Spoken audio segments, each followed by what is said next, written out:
सचेते सिन्धुर्वदनोदेवयत्पादपङ्कजस्मरणं वासरमणिर्व्यतमसारासन्नासविघ्नानां या कुन्देन्दुतुषारहारदौढः या शुभ्रवस्त्रामृता या वीणावरदण्डमण्डितकरा या श्वेतपद्मासना या ब्रह्माच्युतशङ्करप्रभृतिर्देवैः सदा वन्दिता सा मां पातु सरस्वती भगवती निःशेषजाड्यापः मूकं करोति वाचालं पङ्गुं लङ्घयते गिरिं यत्कृपातमहं वन्दे परमानन्दं नमस्कृत्यं नरं चैव नरोत्तमं देवी सरस्वतीं व्यासं ततो जयमुदीरये। वसुदेवसुतं देवं कंसचाणूरमर्दनं देवकी परमानन्दं कृष्णं वन्दे जगद्गुरुं। गुरुर्ब्रह्मा गुरुर्विष्णु गुरुर्देवो महेश्वरः गुरुः साक्षात् परब्रह्म तस्मै श्रीगुरुवे नमः। श्रोता वक्ता श्रीराम समर्थ। जय जय रघुवीर।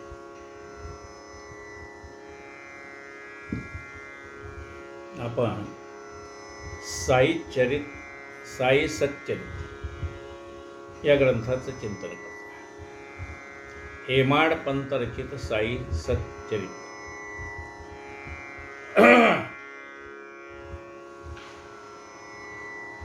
ओवी क्रमांक 95। श्री गणेशाय नमः। अवघाताचा स्थूळगाडा देहेंद्रियाचा जो सांगाडा तो काय आपला साई निधडा समूळ सोडा हा भ्रम। साई म्हणावे जरी देहा तरी त्या नावची नाही विदेहा। रूपही नाही वस्तुशी पहा रूपातीत श्री साई। 3.5 हाताच्या देहाला साई म्हणायचं का? प्रत्येक माणसाच्या देहात उंची किती असते तर त्याच्या स्वतःच्या हाताच्या 3.5 हात उंची असते प्रत्येक मनुष्याची। मग 3.5 हाताच्या देहामध्ये साई अडकलेले आहेत का?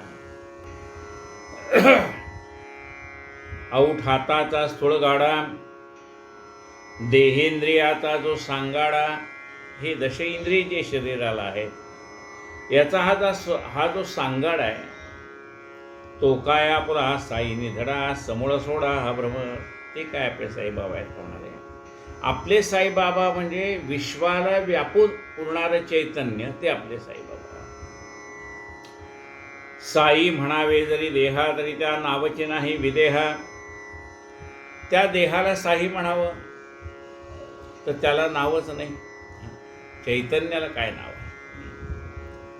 मग हे नाव जे ह्या देहाला पडतं ते काय होतं? कोणीतरी ठेवलेलं असतं। आपण जन्माला आलो आपल्याला काय नाव होतं का?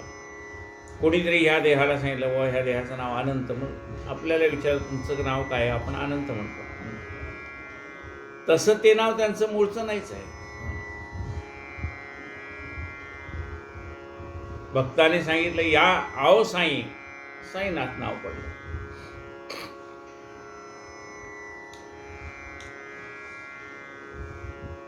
रूपही नाही वस्तूशी पहा रूपातीत श्री साई। मूळ चैतन्याला कुठलं नाव रूप रंग गंध काही नाही। देह तरी नाशिवंत वस्तू स्वतंत्र नाशरहित। देह पंचभूतांतर्गत अनाद्यंत निज वस्तू। देह जो आहे तो नाशिवंत आहे कारण तो नाशिवंताकडूनच घेतलाय, पंचमहाभूताकडूनच घेतलेला आहे। ते नाशिवंत आहे। जसे निर्माण झाले तसे ते विलीन होऊन जाणार आहेत। म्हणून हा जो नाशिवंत देह आहे ते म्हणजे काही साई नाही तर त्याच्यामध्ये असणारं चैतन्य म्हणजे साई आहे। त्यातील शुद्ध सत्वात्मक ब्रह्मरूप चैतन्य देख जड इंद्रिया जो चालक साई नामक ती वस्तू। या दशेंद्रियाला ह्या देहाला चालवणारी जी चैतन्य शक्ती म्हणजे साईबाबा। चाले हे शरीर कोणाची सत्ते कोण बोलविते हरिविना। हे शरीर ज्याच्या सत्तेने चालतं ते साईबाबा आहे।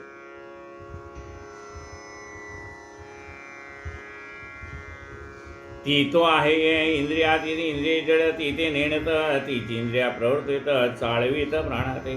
देह इंद्रिय जड आहे ती त्याला जाणू शकत नाही। तीच की ही अवतार स्थिती तीच होती आधी अव्यक्ती। नामरूप आदी व्यक्ती समरसली अव्यक्ती कार्यांती। हीच शक्ती आधी अव्यक्त होती मग देहामधनं प्रकट होऊन तिने नाना प्रकारची कामं केली. देह संपला, पुन्हा ती चैतन्य शक्ती आहे तशीच राहिली. अवतार कृत्य संपवणे अवतार ही गेले त्यजिने, जैसे प्रविष्टी निर्विकल्प होणे तैशी ते करणे साईचे. गुप्त व्हावे येता म्हणे जैसे स्वामी गाणगाभोने, पर्वत यात्रे जातो म्हणे गेले निघून एकाकी. स्वामींना असं वाटलं गुप्त कोण? नरसिंह सरस्वती गाणगापुरी ज्यांची वस्ती, त्यांना काय म्हणतात? अवधूत चिंतन श्री गुरुदेव दत्त.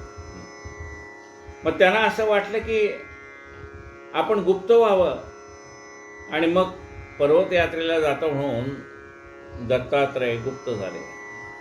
भक्तांनी धरता अडवून तयांचे केले समाधान, लोकाचरी हे माझे गमन गाणगाभोन सोडीना. मग लोक म्हणायला लागले की, म्हणजे त्यांचे भक्त म्हणायला लागले की तुम्ही आता गाणगापूर सोडून चाललात. दत्तात्रयाने ते विनंतात की तुम्ही गाणगापूर सोडून चालला तर मग गाणगापुरात कोण राहणार? म्हणजे तुमच्यासाठी तर लोक दर्शनाला येत आहेत, तुम्ही इथून निघून गेला तर या स्थानाचं महत्त्व काय राहील? मग दत्तात्रयाने सांगितलं गाणगाभोन सोडीना. मी देहाने जरी गेलो तरी सुद्धा गाणगापुरामध्ये माझं चैतन्य रूपाने अस्तित्व आहेच. कृष्णातिरी प्रातस्नान बिंदुक्षेत्री अनुष्ठान मठात करावे पादुका पूजन, तेथे निरंतर वास माझा. मी कृष्णातिरी प्रातस्नानाला आहे, बिंदुक्षेत्री अनुष्ठान करतो, मठात माझं पादुका पूजन करावं, तिथेच माझा निरंतर वास आहे.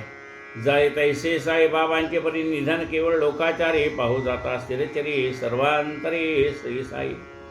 जैसी दयाची भजन स्थिती तैस्या तयासी तैसी नित्य प्रचिती, संदेह काही न रावाचे ती मरणातीत श्री साई. जयाची जैसी भजन स्थिती तयासी तैसी नित्य प्रचिती. ज्याचा जसा भाव आहे तसे बाबा त्यांना भेटतात. साई भरला स्थिरचरी, साई सर्वांच्यात आत बाहेरी, साई तुम्हा महाभित्री निरंतरी नांदसे. तो देव आपल्या तुमच्यामध्ये माझ्यामध्ये सर्वामध्ये तो व्यापून आहे. तुझ्या माझ्या देहामध्ये, तुमच्या माझ्या देहामध्ये तो आहे. देव आहे चराचरी.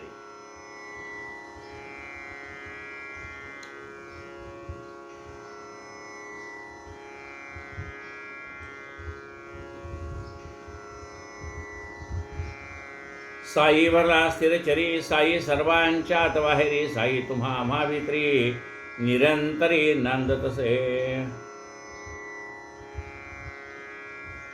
तुझ्या माझ्या जड देही देव भरून या राही. साई समर्थ दीन दयाळ भावार्थी भक्त प्रणत बाळ, परम प्रेमाचे ते भुकाळ अति स्नेहाळ सकळिका. साईबाबा कसे आहेत? दीनावर दया करणारे आहेत, भक्तावर प्रेम करणारे आहेत, भक्तांचा सांभाळ करणारे आहेत.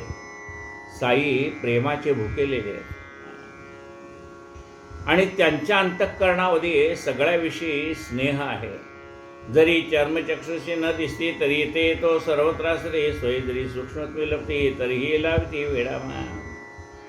जरी ते आम्हाला ह्या चर्मचक्षु, हे जे डोळे आहेत त्याला म्हणतात चर्मचक्षु, आणि ज्ञानाने पाहायचं आहे त्याला म्हणतात ज्ञानचक्षु.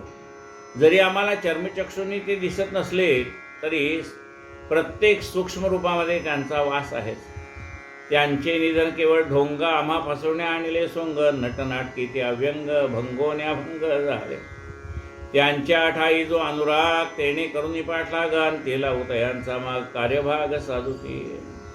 मग त्यांच्याविषयी ज्यांना प्रेम आहे ते साईंना शोधून काढतातच. म्हणजे साई त्यांना भेटतात त्यांच्या प्रेमामुळे. मनोभावे पूजा करता भक्तिभावे तय आठविता, अनुभव येईल सकळ भक्ता सर्व व्यापकता दिसेल. तुम्ही मनापासून बाबांची पूजा केली, मनापासून भक्ती केली, मनापासून त्यांची आठवण केली तर तुम्हाला सुद्धा त्यांच्या सर्व व्यापकत्वाचा अनुभव येईल. उत्पत्ती स्थिती आणि लय चित स्वरूपा याचे नभय, ते सदा सर्वदा चिन्मय विकाराश्रय नाते. ते मूळ चैतन्याला उत्पत्ती स्थिती आणि लय हा भाग नसतो. उत्पत्ती स्थिती आणि भाग कशाला आहे? ह्या नाशिवंताला उत्पत्ती आहे, स्थिती आणि नाश आहे.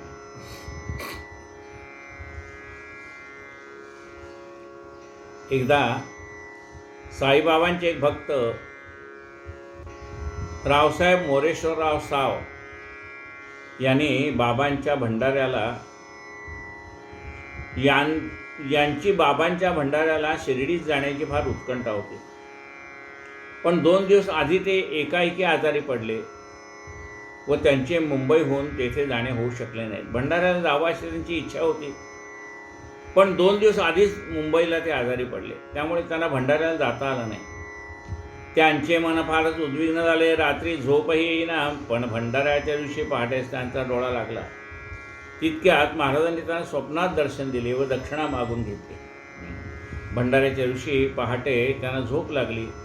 इतक्यात महाराज त्यांच्या स्वप्नात आले आणि त्यांना दर्शन दिलं आणि दक्षिणा मागितली. जागे झाल्याबरोबर वृत्तीत एकदम फरक पडला. तळमळ पार जाऊन समाधान वाटू लागले.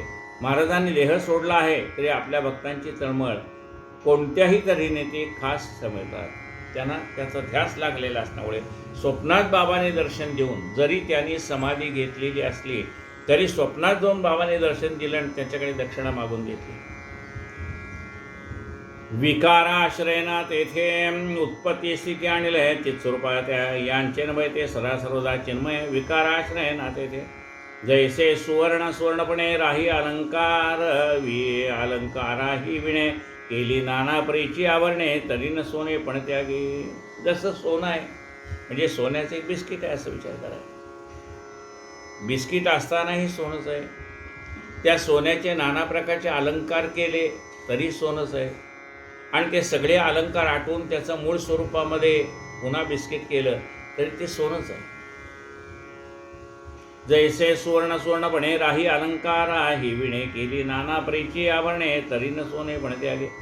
सर्वोपरीचे अलंकार हे तो सर्व विनाशी विकार आटेचा उरे हेम विकार नासे आकार नाम हे. ते सोनं कायम राहतं. त्याच्यापासून निर्माण झालेले नाना प्रकारचे अलंकार आणि त्या आकारामुळे त्यांना आलेली नावं ते सोनं आठवलं की पुन्हा त्यांचं नावही निघून जातं आणि आकारही निघून जातं आणि सोनं मूळ स्वरूपामध्ये येतं. तरी आहे मी हा हेमाडपंत विरून जाओ असं म्हणून नितांत एवं गुण श्री साई पदांकित अप्रलयांत वास करो. म्हणून मलाही साईबाबांच्या चरणी अखंड सहवास मिळावा अशी प्रार्थना करतो असं हेमाडपंत म्हणतात. पुढे केला 13वा दिन बाळासाहेब भक्तरत्न मिळवून या ग्रामस्थ ब्राह्मण उत्तर विधान आरंभले. बाबांचा पुढे 13वा दिवस केला. करून या सचैल स्नान बाळासाहेब हस्ते जाण करविली. तिलांजली तिल तर्पण पिंडप्रदाने केले. तिलांजली दिली, पिंडप्रदान केलं. सपिंडी अधिक उत्तरक्रिया शास्त्राधारे त्या त्या समया झाल्या मासिकास अवघिया धर्मन्यायाप्रमाणे भक्तश्रेष्ठ उपासनेने जोगासमवेत जाऊने भागीरथीच्या बिद्रस्थानी होमावनी संपादले. उपासनेने जोगांच्या बरोबर जाऊन भागीरथीच्या किनाऱ्यावरती होम हवन पण संपादन केले. ब्राह्म भोजनान्न संदर्भण यथासांग दक्षिणा प्रदान करून सशास्त्र विधिविधान आले ते परतून माघार. नाही बाबा ना संवाद आता जरी हा ऐसा भेद परिदृष्टी पडता ती मशीद गत सुखानुभव वाटतो. आता जरी बाबा तिथे नसले म्हणजे देहाने आणि त्यांच्याशी आपला संवाद घडत नसला तरी मशीद पाहिली की त्या मशिदीतल्या बाबाने केलेल्या सगळ्या लीला आठवतात. बाबांची नित्य आसनस्थिती घ्यावया तिचे सुखानुभूती उत्तम उत्तम आलेख्य मूर्ती मशिदी प्रीती स्थापली से.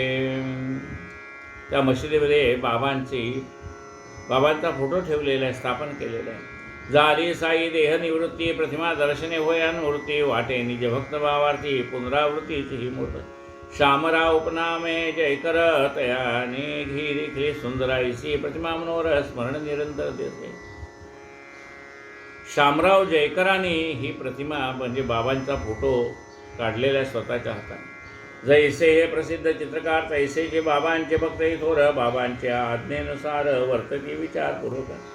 यांची आई हस्ते करून सुंदर छायाचित्रे घडून करविली भक्तभवनी स्थापना धरावया ध्यान धारणा. त्यांच्या हातूनच अनेक चित्र काढून घेतली गेली. संतांशी नाही कधी मरणापूर्वी अनेकदा याचे विवरण झाले आहेच असेल स्मरण न लगे स्पष्टीकरण. आणि संतांना कधी मरण नसतं म्हणजे संत चैतन्य रूपाने त्या त्या ठिकाणी असतातच. बाबा न आज देहधारी तरी जो तयाचे स्मरण करी तया ते अजूनही हितकारी पूर्वील परी सदेहसे. अजूनही जे बाबांचं स्मरण करतात तसंच बाबा त्यांना सदेह दर्शन देतात. बोल बाबांचे ब्रह्मलिखित विश्वास धरून पाहावी प्रचित. अनुभव आला जरी न तुडित येणार तो निश्चित कालांतरे. बाबाने आपल्याला वचन दिलंय, मी गेलो नाही इथंच आहे. तेव्हा ते बाबांचं ब्रह्मलिखित आहे, त्याच्यावर विश्वास ठेवावा. काही लोकांना अनुभव लवकर येतो, काही लोकांना कालांतराने येतो.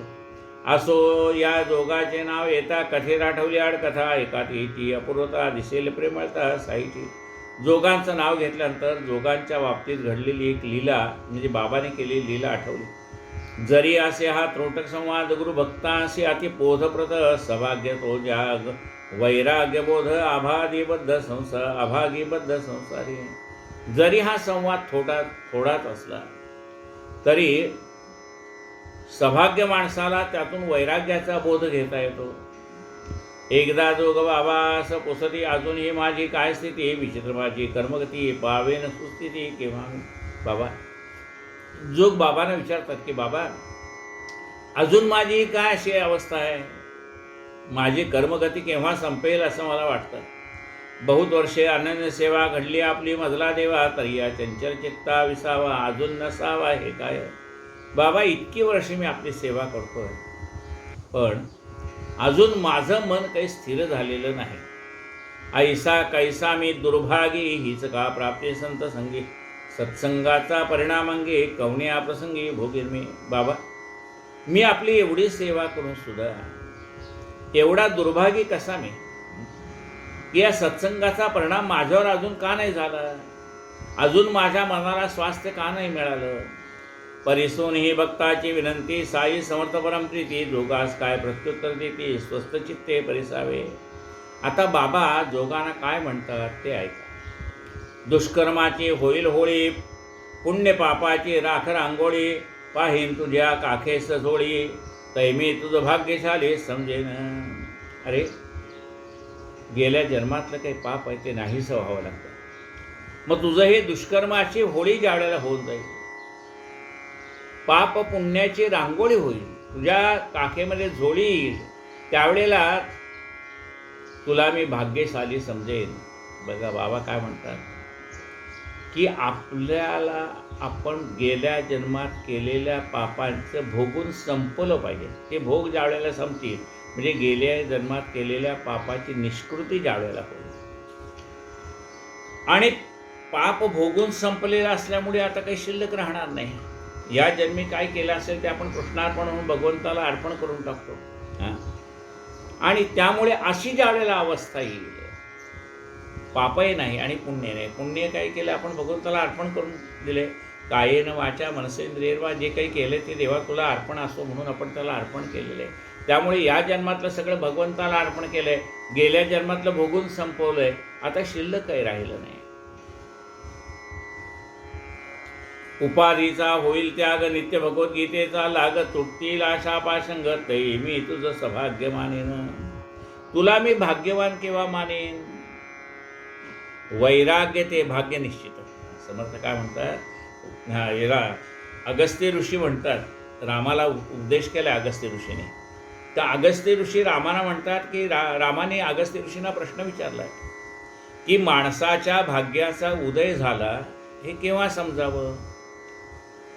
प्रश्न कोणी केला आहे आणि कुणाला केला आहे लक्षात घ्या. अगस्त्य ऋषींना रामचंद्राने प्रश्न विचारला. काय विचारतात राम अगस्त्य ऋषींना की माणसाच्या भाग्याचा उदय झाला हे कसं ओळखावं. तेव्हा अगस्त्य ऋषी रामाला सांगतात वैराग्य ते भाग्य निश्चित. ज्या वेळेला मनामध्ये वैराग्य निर्माण होईल ते समजायचं भाग्याचं लक्षण आहे. दुसरा प्रश्न त्यांनी रामाने असा विचारला आहे की या जगामध्ये 33 कोटी देव आहेत, मग मुख्य देव कोणता आहे. त्यावेळेला ते सांगतात सद्गुरू हे मुख्य दैवत आहे. आपला गुरु हेच आपलं, कारण गुरु कोण आहे. गुरुर् ब्रह्मा गुरुर् विष्णू गुरुर्देवो महेश्वर गुरु साक्षात परब्रह्म तस्मै श्री गुरुवे नमः. सद्गुरु एक दैवत. सद्गुरु सारखं दैवत नाही दुसरं. म्हणून असं म्हटलंय, भाग्य काय आहे? भाग्याचा उदय ते हे संतांचे पाय. आपल्याला भाग्याचा उदय होतो तेव्हा संतांचं दर्शन घडतं आणि संतांच्या उपदेशाने आपल्या मनामध्ये वैराग्य निर्माण होतं.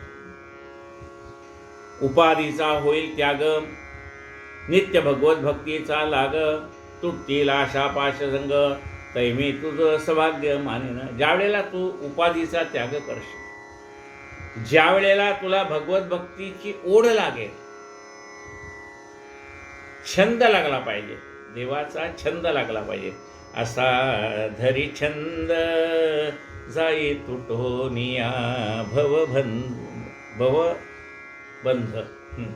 म्हणजे असा छंद लागला पाहिजे देवाचा. म्हणजे जसं एखाद्या गोष्टीचा माणसाला छंद लागतो ना, आपल्याला छंद काय? भगवंताच्या नामाचा छंद लागला पाहिजे, भगवंताच्या कथा श्रवणाचा छंद लागला पाहिजे.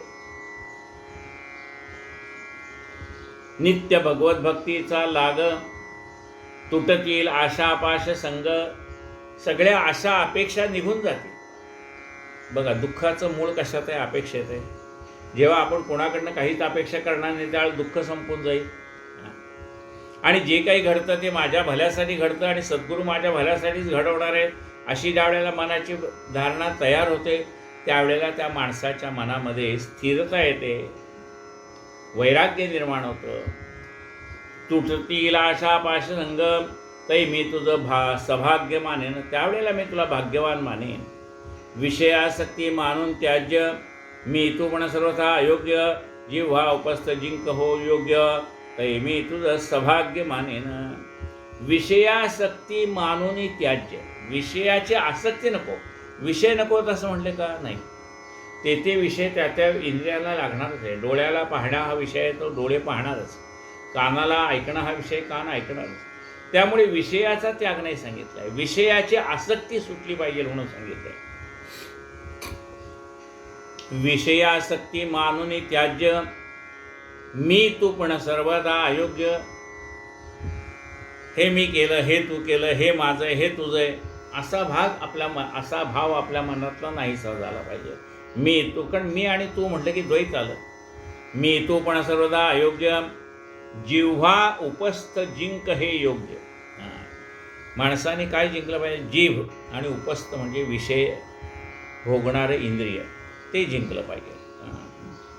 ज्यावेळेला कली कृष्णाला भेटायला आला त्यावेळेला त्यांनी असा तोंडावरती हात ठेवला होता आणि एक हात आपल्या इंद्रियावर ठेवला होता, विषयी इंद्रियावरती हात ठेवला.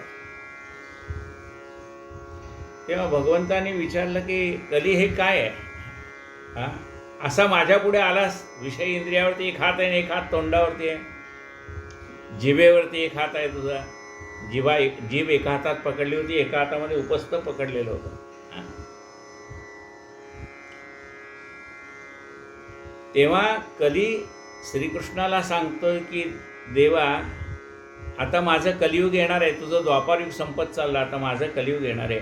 या कलियुगामध्ये ह्या दोन इंद्रियावरती ज्याने विजय मिळवला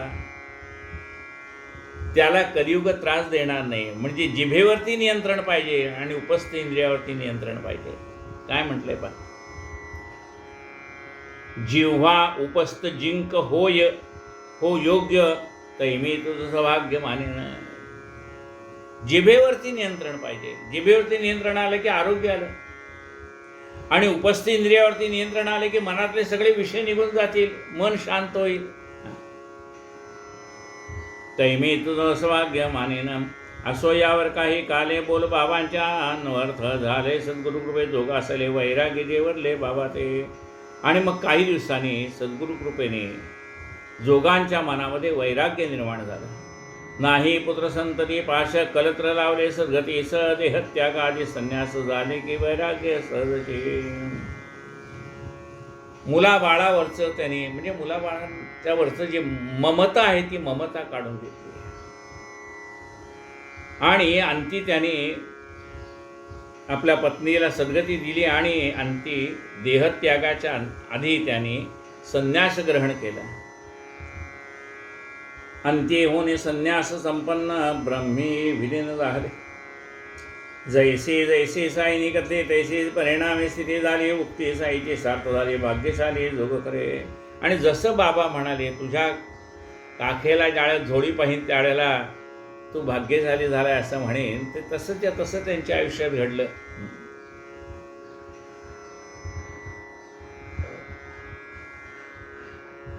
तात्पर्य बाबा दीनदयाळ भक्त कल्याणा लागी, कनवाळ अर्पित बोधामृताचा सुकाळ, शिर्डीत त्रिकाळ तो प्रेसा. म्हणजे ज्याला वैराग्य पाहिजे त्याला ते वैराग्य प्रदान करतात, आणि ज्याचे अजून धनावरतीच दृष्टी आहे त्याला भरपूर धन देतात. म्हणजे धनात लोट काय करायचं.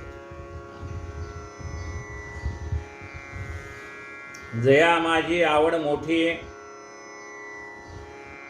तात्पर्य बाबा दीनदयाळ भक्त कल्याणा लागेत, कणवाळ अर्पित बोधामृताचा सुकाळ, शिर्डीत त्रिकाळ तो परिसा. त्यामुळे शिर्डीमध्ये बाबा त्रिकाळ येणाऱ्या जाणाऱ्याला उपदेश करायचे.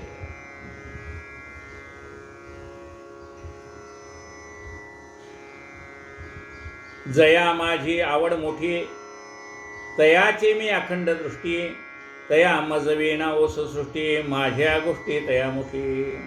म्हणाले ज्याला माझी आवड आहे त्याच्या मी सदैव दृष्टीपुढे आहे, त्याला मी दिसतो. तया मजवीण ओस सृष्टी, त्याला माझ्याशिवाय जगात दुसरं काही दिसतच नाही. माझ्याच गोष्टी तयामुखी, त्याच्या मुखामध्ये माझ्याच गोष्टी असतील. म्हणजे ते भक्त भाग्यवान आहे ज्याला सर्वत्र साईबाबाच दिसत आहेत. जिकडे पाहावे तिकडे तू दिसते नाही ना, अशी ज्याची परिस्थिती झाली. आणि ज्याच्या वाणीला छंद लागलाय भगवंताच्या नामाचा,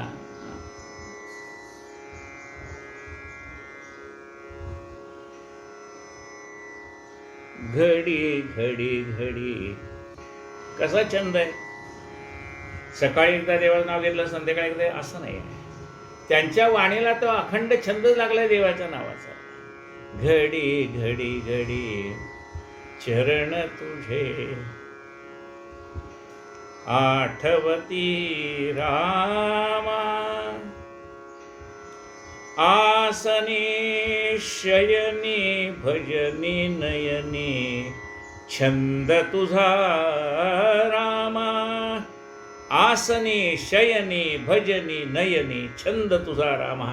असं ज्यांना अखंड भगवंताच्या साईबाबांच्या नामाचा छंद लागला. जया माझी आवड मोठी, तयाची मी अखंड दृष्टी, तया मजवीण ओस सृष्टी, माझ्याच गोष्टी तयामुखी.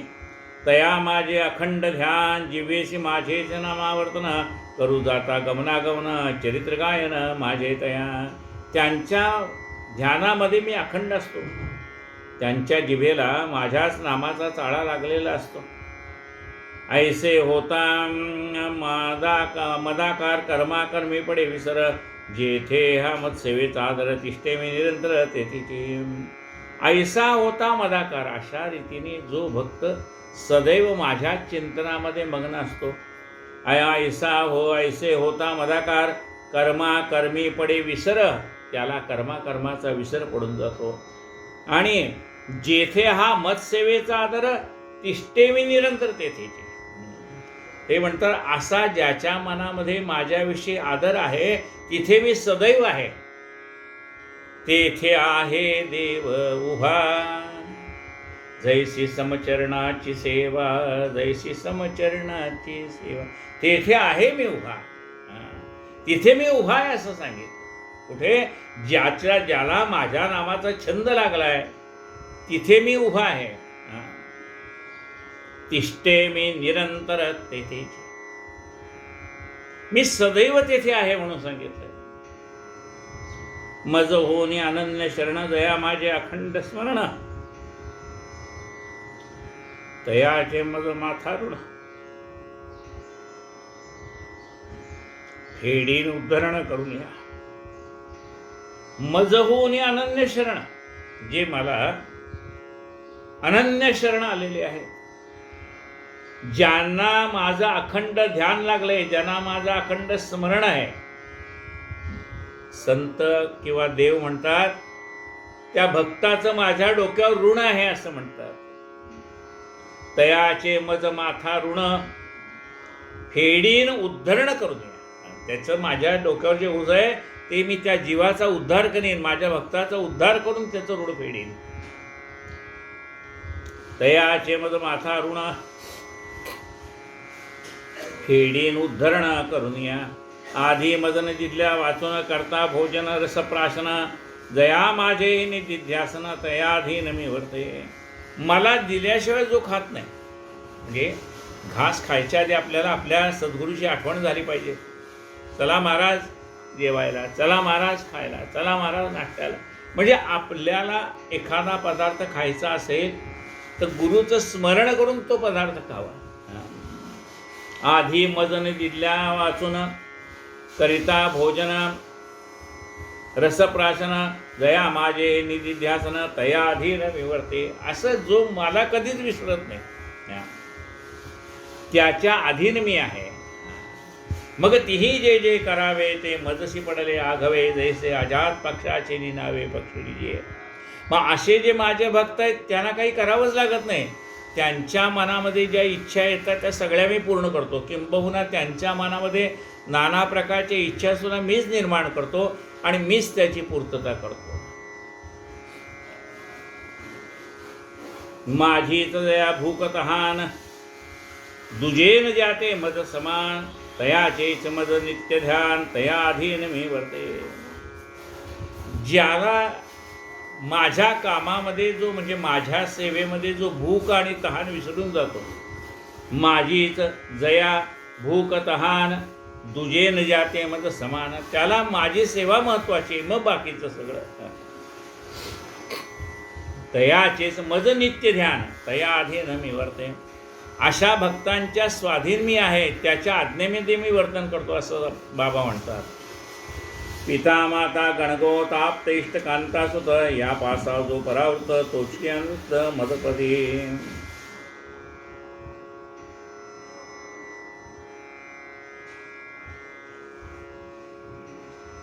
ज्याच्या दृष्टीने सगळं गणगोत मीच आहे. त्वमेव माता पिता त्वमेव त्वमेव बंधुः सखा त्वमेव त्वमेव विद्या द्रोणं त्वमेव त्वमेव सर्वं मम देव देव. ज्याच्या दृष्टीने आई वडील गण गोत बंधू भगिनी सगळं मीच आहे असा ज्याचा भाव आहे. पिता माता गणगोत इष्टकाम कांता सुत या पासाव जो परावृत तोचकी अनुक्त मदपदी. वर्षाकाळी नाना सरिता महापूर समुद्रा मिळता विसरती सरिता पणाची वार्ता महासागरता पावती. ज्याप्रमाणे पावसाळ्यामध्ये सगळ्या नद्या समुद्राला जाऊन मिळतात, पावसामध्ये म्हणा एरवी म्हणा समुद्रालाच त्या जाऊन मिळतात आणि आपलं नाव रूप सगळं त्याच्यामध्ये विलीन करून टाकतात. रूप गेले नाम गेले जळही जाऊन सागरी मिळसळले सरिता सागर लग्न लागले द्वैत हरपले एकत्वी. सरिता आणि सागर यांचं लग्न लागलं, द्वैत नाहीस झालं आणि नदी सागर स्वरूप झाली. पाहुण्याशी समर्था चित्त विसरले नामरूपता ते मजशी पाहिल निज स्वभावता नाही मजप्रता ठावतया. परीस नव्हे मी दगड आयसे जना करावया उघड पुस्तक पंडिती करोली बडबड लोहाचे आगड आणले. तया तरी तई तई माझवरी करता घाव उलट पगडता सुवर्ण भाव माझे दगडपण झाले वाव अनुभव नवलाव दाटला. विना अभिमान अनुप्रमाण मज हृदयस्था यावे शरण होईला विद्या तात्काळ निरसन श्रवण कारण संपेल.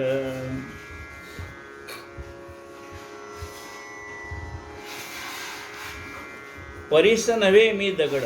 लोकाला काय वाटतं मी दगड आहे म्हणजे देवा तुझं हृदय किती कठोर आहे असं वाटतं. पण संत म्हणतात तो दगडाचा देव नाही आहे, तो प्रत्यक्ष परीस आहे. त्याला स्पर्श केले की आपलं लोखंड पण निघून जातं.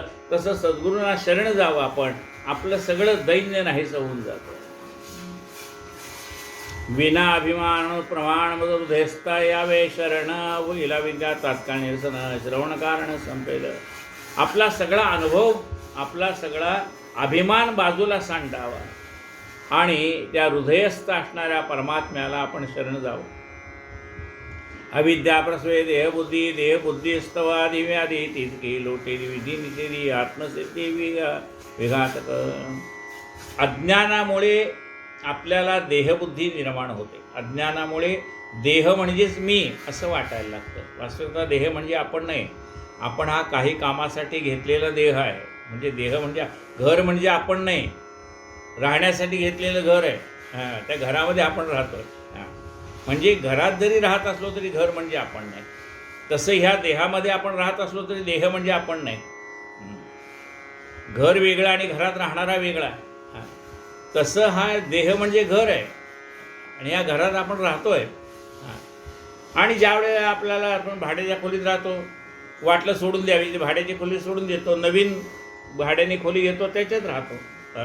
तसा हा देह तात्पुरता भाड्याने घेतलेला आहे, त्याच्यात आपण वास्तव्य करतोय.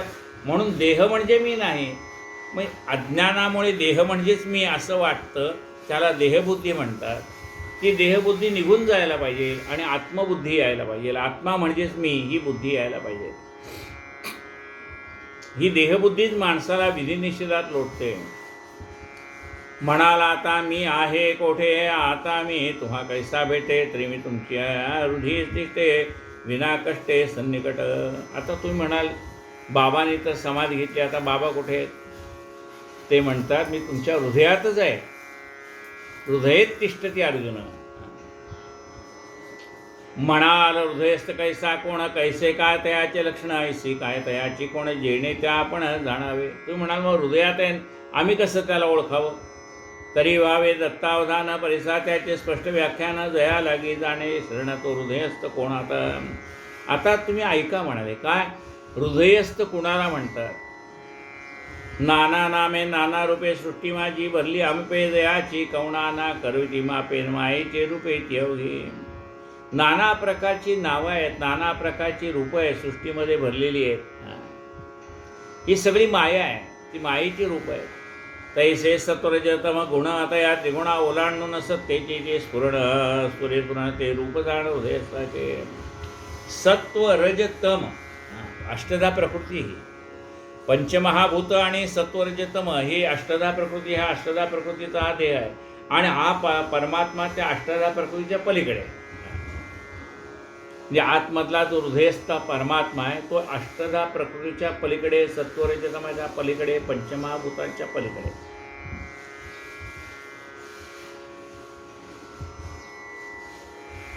तैसे सत्वरजतम गुणतया त्रिगुणा ओलांडून सत्तेचे जे स्फुरण ते रूप जाण हृदयस्थाचे.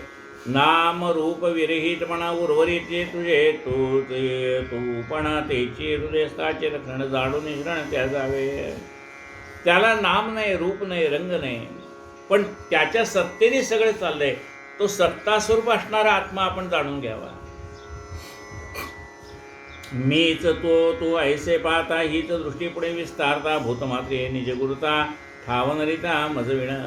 आणि अशाप्रमाणे ते आतमध्ये असणारं चैतन्य म्हणजेच परमात्मा आहे, तो आणि आपण वेगळे नाही, हे लक्षात घ्यावं. जसं अग्नीची प्रत्येक ठिणगी म्हणजे अग्नी आहे, तसं आपण त्या परमात्म्याचा अंश म्हणजे सुद्धा आपण परमात्माचा आहोत. ऐसा अभ्यास करता करता अनुभव येईल माझी व्यापकता, मग तू मजसे पाहून समर्था पूर्णानंदता भोगशील. चित स्वरूपी अनुसंधान लादे रोषी शुद्धांत कण घडेले तुझं गंगा स्नान, गंगा जीवन न करता. असं चित स्वरूपाचं अनुसंधान लागलं की आपल्याला गंगेत स्नान केल्याचं पुण्य प्राप्त होऊन जातं. प्रकृती कर्माचा अभिमान तेने पावे दृढ बंधना, तया बिलगुण देती सज्ञान अंतरे सावधान सदैव. प्रकृती कर्माचा म्हणजे प्रकृती घडविल तुझं कडून असं म्हटलं. बघा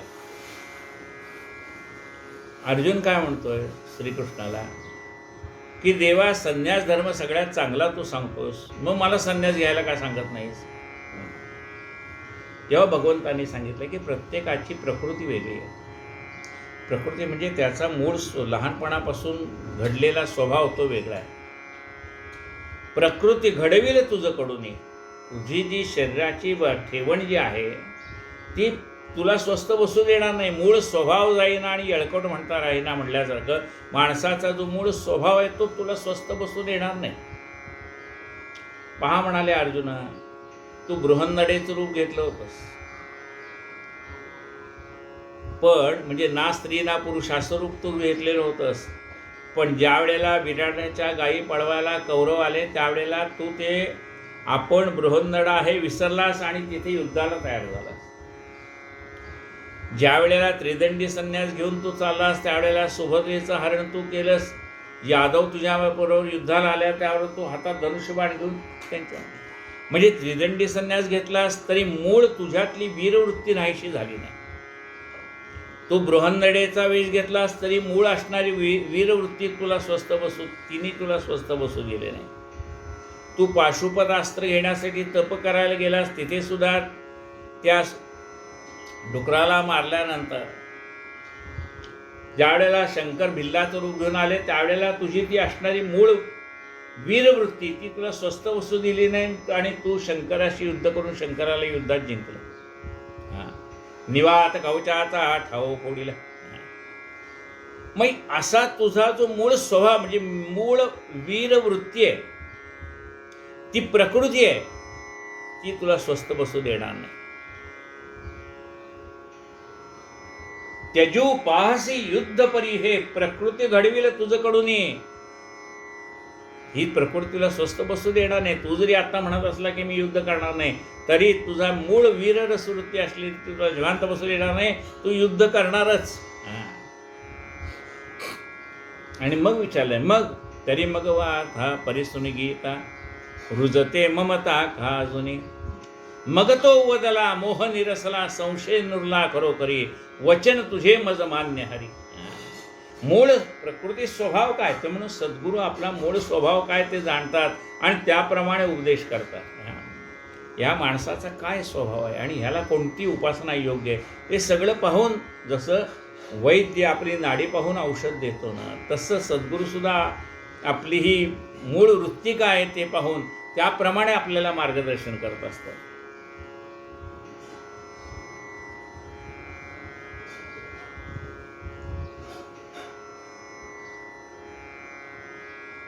प्रकृती कर्माचा अभिमान जेणे पावे दृढ बंधना. प्रकृती कर्माचा माणसाला अभिमान, कर्म करावं म्हणून भगवंताने सांगितलं तू युद्ध कर, पण कर्मण्येवाधिकार असते मा फलेषु कदाचन. कर्म कर पण फळाची अपेक्षा करू नको. तसं प्रकृती ज्याची जशी आहे तशी तशी त्याच्याकडनं ती कर्म करून घेणार, पण हे कर्म मी केले हा अहंकार बाळगू नकोस. प्रकृती कर्माचा अभिमान जेणे पावे दृढ बंधना. कारण तो अहंकार धारण केला, मी केलं म्हणलं, मग पापही उभं राहिलं आणि पुण्य उभं राहिलं. मग ते सत्कर्म केला असेल तर पुण्य गाठीला पडणार, दुष्कर्म केला असेल तर ते पाप गाठीला पडणार, ते भोगावं लागणार. प्रकृती कर्माचा अभिमान तेणे पावे दृढ बंधना. मग तेच पुढच्या जन्माला कारण ठरणार. तया बिलगून देती सज्ञान अंतरे सावधान सदैव, स्वस्वरूपी मांडून ठाण चळेन तेथून अणुप्रमाण, तया समाधी वा उत्थान नाही प्रयोजन भयांचे. असं ज्याचं आत्मस्वरूपाकडे अनुसंधान लागलेलं आहे त्याला समाधी म्हणजे समाधी लावल्यानंतर माणसाला आंतरिक सुख प्राप्त होतं, हे खरं आहे.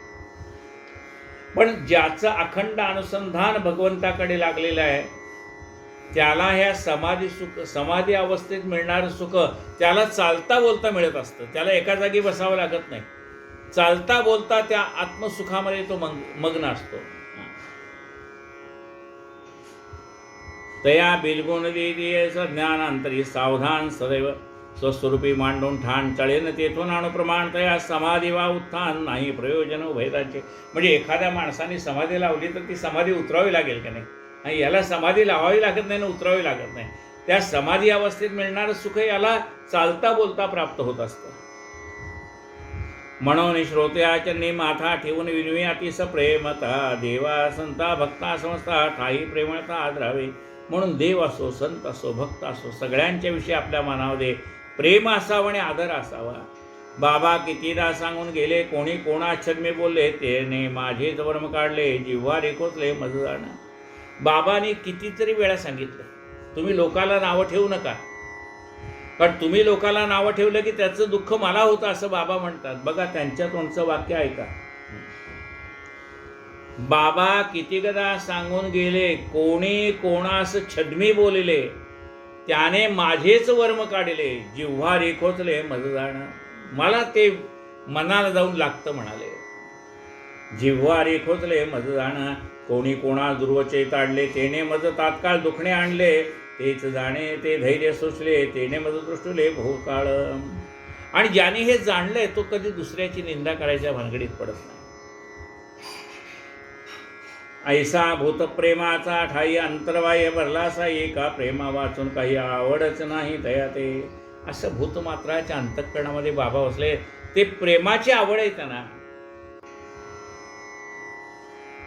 एका प्रेमा वाचून काही आवडीचे नाही तया ते. त्यांना फक्त प्रेम पाहिजे बाबांना. ज्याच्याजवळ ते प्रेम आहे बाबा त्यांच्याजवळ आहे. परम मंगल हे परमामृत, साईमुखी सर्वदा स्वत, कोणा सभाग्य हे नाही अवगत, प्रेम अत्यंत भाग्यार्थ. जया पंक्तीचा लाभ दिला, तया संगी असला खेळला, तया समायेचा धक्का लागला, वाटेल वनाला काय त्याचे. ऐशिया शिष्टाचार्याच्या भोजनी मी तो उच्चिष्टाचा धनी, शांती शीत ठेवले विचुनी, वाटेतो शिराणे तयाची. असं बाबा ज्यांच्यावर हसत खेळत बाबाने तिथला काळ काढला, त्या संगतीचा मला लाभ झाला आणि तो जो आनंद मला मिळालाय तो मी तुमच्यापर्यंत पोहोचवतोय या कथेच्या रूपाने. ऐशा शिष्टाचे या भोजनी मी तो उच्चिष्टाचा धनी, शीते शीत ठेवले वेचणे, वाटेतो शिराणे दयाचे. झाल्या येतवरी ज्याच्या कथा, त्या काय ठाव्या हेमाडपंथा, साई समर्थ साई तयाचा वक्ता, लिहिता लिहिता तोच. अशा अनेक लीला बाबांनी केल्या. त्या काही हेमाडपंथ म्हणतात मला थोड्याच माहिती आहेत. त्या बाबांनी मला स्मरण करून दिल्या आणि त्या बाबांनी जशा सांगितल्या तशा लिहिल्या. ऐसी साई समर्थ कथा धाये न मन माझे, कथिता सदैव ध्यास लागला चित्ता, श्रोते प्रसा आनंद.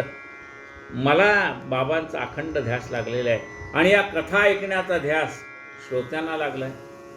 श्रोते ही परिसरा आनंद. शिवाय जे साई कीर्ती गाठी, तैसे जे जे सद्भावे परिस्थिती उभई, साई स्वरूपोती दृढचित्ती आणावे. कथा सांगणारे आणि कथा ऐकणारे हे साई रूपच आहे. श्रोता वक्ता श्रीराम समर्थ. आता हा अध्याय करून पूर्ण हेमाड साईस करूया समर्पण. प्रेमे दरी साईचे चरण, पुढील निरूपण पुन्हा. स्वस्ती श्री संत सज्जन प्रेरते भक्त हेमाड पंत विरचिते, श्री साई समर्थ सच्चरिते, श्री साईनाथ निर्याणम नाम चतुश्चत्वारिंशोत्तमोऽध्यायः संपूर्ण. श्री सद्गुरु साईनाथार्पणमस्तु. या ठिकाणी साई सच्चरित्रातला 44वा अध्याय पूर्ण झाला.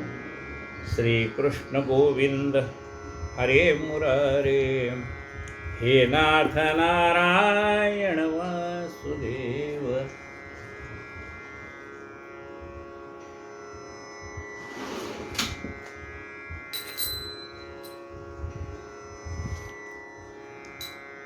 आरती साई बाबा, सौख्यदातार जीवा, चरण रजतळी जवा, दासा विसावा भक्ता विसावा. आरती साई बाबा, जाडूनी आनंग, स्वस्वरूपी राहे दंग, मुमुक्षु जनादावी, निज डोळा श्रीरंग, डोळा श्रीरंग.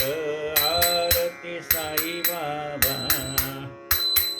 जया मनी जैसा भाव, तया तैसा अनुभव, ताविसी दया घन, ऐसी तुझी ही माव, तुझी ही माव.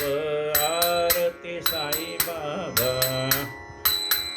तुमचे नाम ध्याता, हरे संस्कृती व्यथा, अगाध तव करणी, मार्ग दाविसी अनाथ, दाविसी अनाथ.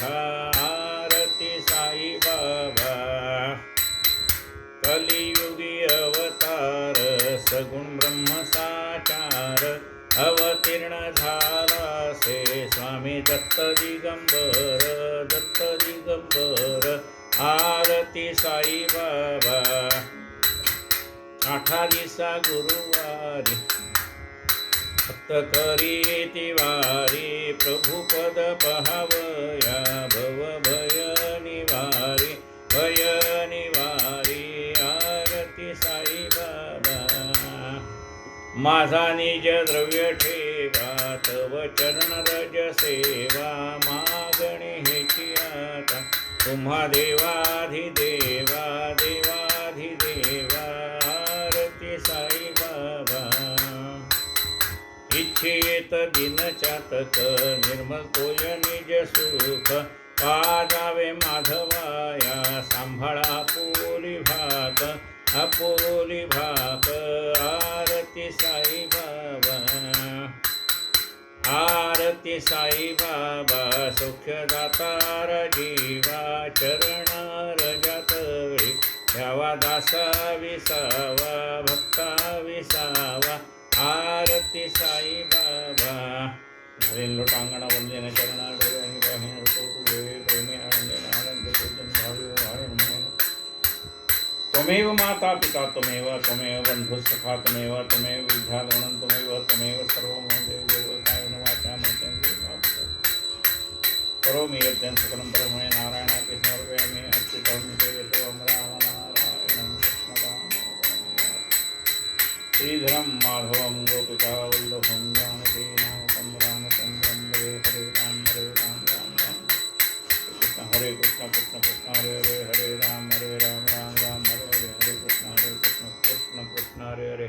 साईनाथ महाराज की जय।